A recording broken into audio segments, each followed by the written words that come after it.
নমস্কার বন্ধুরা, কেমন আছেন? আমি আবার আপনাদের মধ্যে নিয়ে এসেছি সেই ছোটোবেলার কিছু ইংরেজি কথা।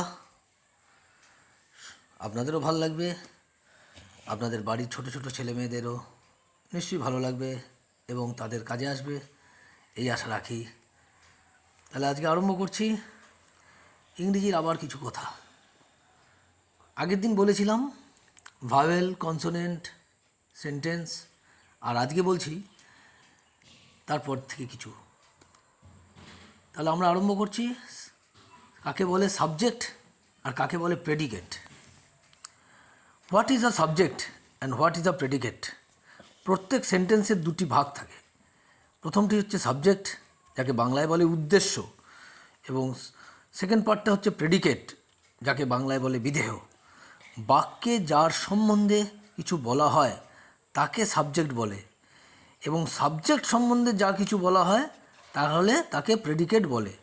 আমি আরেকবার বলছি, বাক্যে যার সম্বন্ধে কিছু বলা হয় তাকে সাবজেক্ট বলে, এবং সেই সাবজেক্ট সম্বন্ধে যা কিছু বলা হয় তাকে কি বলে? তাকে বলা হয় প্রেডিকেট।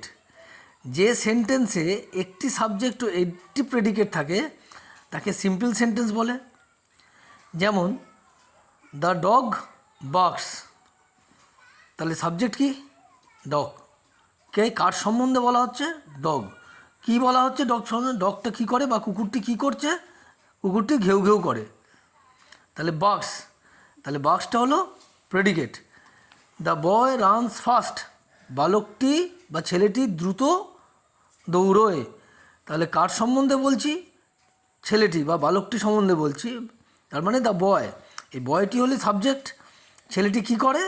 দ্রুত দৌড়োয়, রানস ফাস্ট, তাহলে রানস ফাস্টটা হলো কি? প্রেডিকেট। তোমরা বুঝতে পারলে?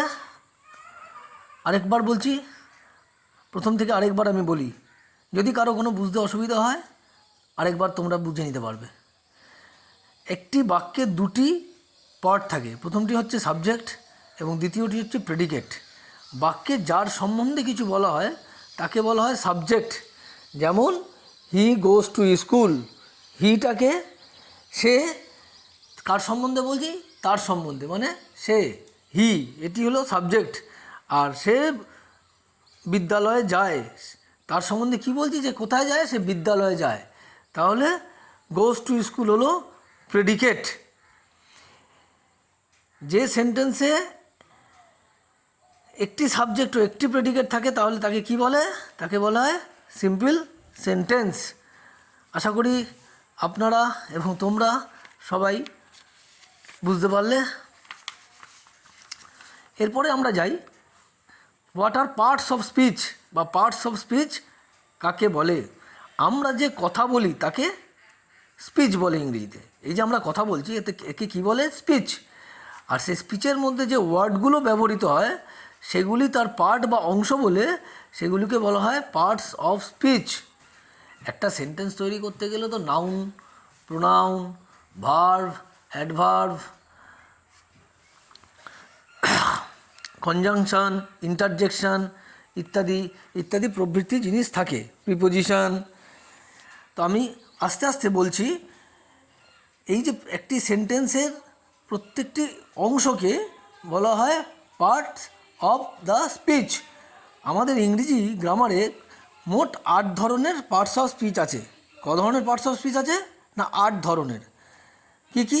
প্রথমটি হচ্ছে নাউন, তারপরেরটি হচ্ছে প্রোনাউন, তারপরেরটি হচ্ছে অ্যাডজেক্টিভ, তারপরেরটি হচ্ছে ভার্ব, তারপরে অ্যাডভার্ব, প্রিপোজিশন, কনজাংশন এবং সর্বশেষে ইন্টারজেকশন। তাহলে নাউন বা বাংলায় কি বলে? বিশেষ্য। প্রোনাউন বাংলায় কি বলে? সর্বনাম। অ্যাডজেক্টিভ বা বিশেষণ। ভার্ব, যাকে নাকি আমরা বাংলায় বলি ক্রিয়া। আর কি আছে? অ্যাডভার্ব বা ক্রিয়া বিশেষণ।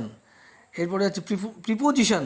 প্রিপোজিশন তাকে বাংলায় আমরা বলি সম্বন্ধবাচক অব্যয়। কনজাংশন বা সংযোজক অব্যয়। এবং সর্বশেষ কি আছে? ইন্টারজেকশন বা আবেগসূচক অব্যয়। আশা করি তোমরা এইটুকুনি বুঝতে পেরেছ। তাহলে আজকের মতো আমরা কি শিখলাম? যে একটি সেন্টেন্সের দুটি অংশ থাকে, তাকে বলা হয় সাবজেক্ট এবং প্রেডিকেট, এবং ইংরেজি গ্রামারে পার্টস অফ স্পিচ আছে 8 ধরনের। আচ্ছা, এরপরে আমরা চলে যাচ্ছি সেন্টেন্স কাকে বলে। সেটা আগের দিন অল্প একটু বলেছি, আরেকবার সেটাকে একটু রিভিউ করে দিচ্ছি। A group of words that makes a complete sense is called a sentence, বা a combination of words that makes a complete sense is called a sentence. তার মানে যার যে বাক্যের সম্পূর্ণ অর্থ প্রকাশ করে এমন শব্দ সমষ্টিকে সেই বাক্য বলে। একটা সেন্টেন্স সিঙ্গল ওয়ার্ডেড হতে পারে অথবা মাল্টি ওয়ার্ডেড হতে পারে। A sentence may be single worded or multi worded in a given context. তার মানে অনেকগুলো শব্দ মিলে একটা সেন্টেন্স বাক্য হতে পারে, আবার একটি বা দুটি শব্দ নিয়েও একটি বাক্য হতে পারে।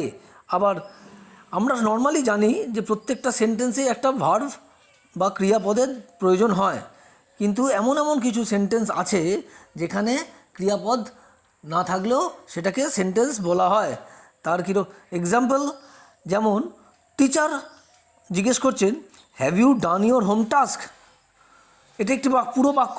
টিচার ছাত্রকে জিজ্ঞেস করছে যে তুমি কি তোমার হোম টাস্ক করেছো? স্টুডেন্ট কি বলছে? ইয়েস, হ্যাঁ করেছি। এর মাধ্যম দিয়েই বোঝা যাচ্ছে ইয়েসটা কিন্তু একটি শব্দ, yes is a single word.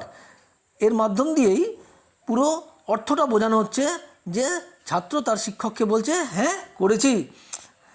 আবার টিচার বলছেন অল রাইট, মানে ঠিক আছে। অল রাইট কটি শব্দ? দুটি শব্দ। এটার মাধ্যম দিয়েও টিচার বোঝাতে চাইছেন যে হ্যাঁ ঠিক আছে, তুমি তোমার কাজটি সঠিকভাবে সম্পন্ন করেছো। আর আরও কিছু সিঙ্গল ওয়ার্ডেড সেন্টেন্স, যেমন ইয়েস, নো, সার্টেনলি, ইম্পসিবল। যেমন হোয়াট ইজ ইয়োর নেম? ছোটো করে বলা যেতে পারে। কেউ যদি আবার এরকমও জিজ্ঞেস করে নেম প্লিজ, এটাও সেন্টেন্স বোঝাচ্ছে। কেউ হয়তো আবার জিজ্ঞেস করছেন please show me your ticket. এটা বড়োভাবে একটি বড় বাক্যর মাধ্যম দিয়ে বোঝানো হচ্ছে যে তুমি তোমার টিকিট দেখাও। আবার কোনো টিকিট চেকার বা সিনেমা হলে কেউ যদি টিকিট দেখতে চান, তো ওনারা কীভাবে জিজ্ঞেস করেন? ছোটো করে যদি জিজ্ঞেস করেন, যেমন টিকিট প্লিজ, এর মাধ্যম দিয়েও ওই একই অর্থ প্রকাশ হচ্ছে এবং এটিকেও ছোটো করে সেন্টেন্স বলা হচ্ছে। তাহলে আশা করি আজকে তোমরা এটুকুনি বুঝতে পেরেছো যে সেন্টেন্সের মধ্যেই কতটা জাগলারি আছে।